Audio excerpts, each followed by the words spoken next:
नमस्कार दोस्तों, मैं डॉक्टर अमित कुमार झा हूँ और मैं बंसल हॉस्पिटल भोपाल मध्य प्रदेश में एक कंसल्टेंट यूरोलॉजिस्ट एवं किडनी ट्रांसप्लांट सर्जन हूँ। आज इस वीडियो में हम बात करेंगे पेशाब की नली में जलन एवं पस डिस्चार्ज के बारे में। तो रोज़ाना की ओपीडी में लगभग कुछ मरीज़ ज़रूर ऐसे होते हैं जो पेशाब की नली में तीव्र जलन, इरिटेशन, पेशाब के रास्ते में खुजली, पेशाब के नली से पस का डिस्चार्ज, पेशाब की नली के मुंह पे लालपन या जांघ के ऊपरी हिस्सों में स्वेलिंग के साथ प्रेजेंट करते हैं। तो ऐसे मरीज़ जनरली बहुत सारे डॉक्टर्स को पहले ही दिखा चुके होते हैं, कई प्रकार की एंटीबायोटिक्स वगैरह ले चुके होते हैं।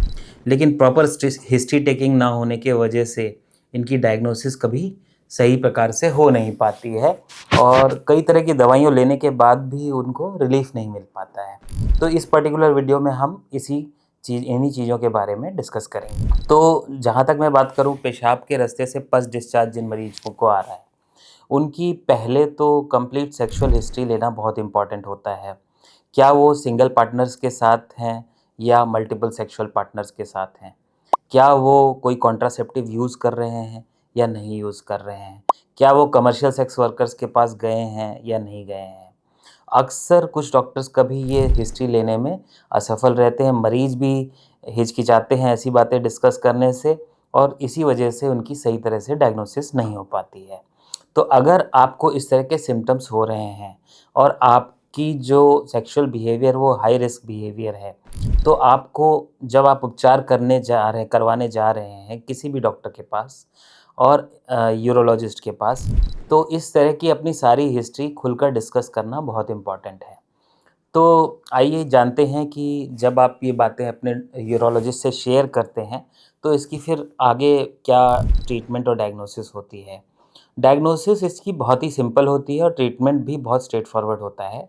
डायग्नोसिस करने के लिए जो पस डिस्चार्ज आपके यूरेथ्रा नली से या पेशाब के रास्ते से आ रही है, उसको एक कॉटन स्वैब में कलेक्ट किया जाता है और उसको कलेक्ट करने के बाद जो है, उसको माइक्रोस्कोप के नीचे स्टेन करके एग्ज़ामिन किया जाता है।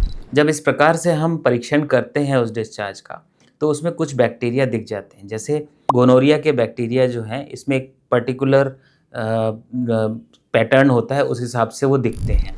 तो उससे गोनोकोकल यूरेथ्राइटिस की हमें डायग्नोसिस मिल जाती है, जिसका फिर आराम से उपचार किया जा सकता है। सेकंड जो टेस्ट है जिसमें कि ग्राम स्टेन नेगेटिव है, वो है कल्चर। उसी स्वाब का अगर हम कल्चर टेस्ट करते हैं, तो उसकी जो रिपोर्ट आती है उसमें ऑर्गेनिज़्म ग्रो करता है और उसमें कौन-सी दवाई काम करेगी या कौन-सी दवाई नहीं काम करेगी, वो भी उसमें लिखा होता है।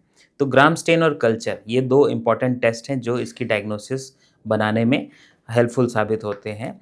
फिर कुछ मरीज़ होते हैं जिनमें कि ग्राम स्टेन और कल्चर दोनों ही नेगेटिव होते हैं, लेकिन पेशेंट को पस डिस्चार्ज और सिम्पटम्स और यूरेथ्रा में जलन, पेशाब के रास्ते में दर्द, इचिंग इत्यादि की समस्या होती रहती है।